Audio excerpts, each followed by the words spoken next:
we'll see after 20 years. We want to see them after 20 years, and you have to say that, diba?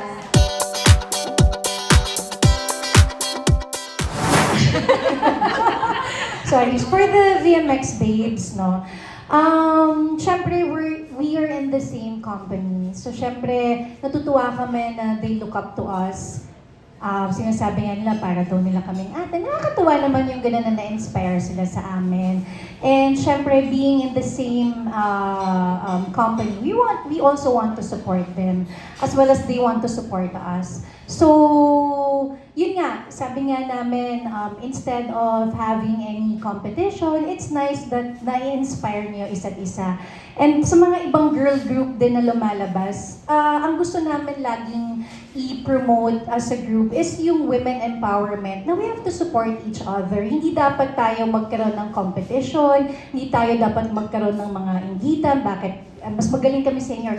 We all want to celebrate the success of each and every one. No? So, yan, sa VMX Babes, syempre, happy kami for them na nabuo sila. But they're in a different naman yung path nila. Different path naman sila sa, of course, different era din. Kasi syempre, mas iba naman yung grupo nila syempre sa group namin. And ganun din yung mga ibang girl group na lumalabas. I think yung mga batang girl group ngayon ang mga kasabayan nila, di ba? Oo. So, we're happy for them and we also want to support them sa mga gusto nilang gawin. Yung isang member daw ata nagsabi na mas magaling daw sila kaysa sa inyo. Ano ba masasabi mo, bro? Sino yun? You know what, honestly, hindi pa namin kasi sila na-meet personally. And hindi din pa namin talaga kilala kung sino ba nagsabi. Oo, so wala kaming idea kung sino yung nagsabi or kung sino yung ano. But, Zara daw? Mas magaling saan? Mas magaling daw saan? I'm just curious. mas magaling saan? Magaling sumaya. Okay, of course, we know our strengths and weaknesses, di ba? So, baka, just to clarify. Oo, what did they I mean, mean na mas acting. magaling?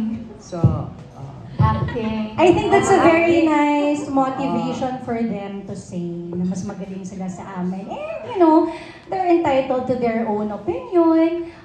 But again, eto na lang, yung sa amin siguro, we'll see after 20 years. We want to see them after 20 years. And you have to say that, diba? You have to say that after being here in the business ng 20 years like us. Yes, so. Diba? Kaya kagaya nga ng sinabi ko kumbaga yung group kasi namin, proven and tested that we had hit songs, you know, we've had so many hit movies on our own, diba? We had so many hit shows. They need to prove that also, diba?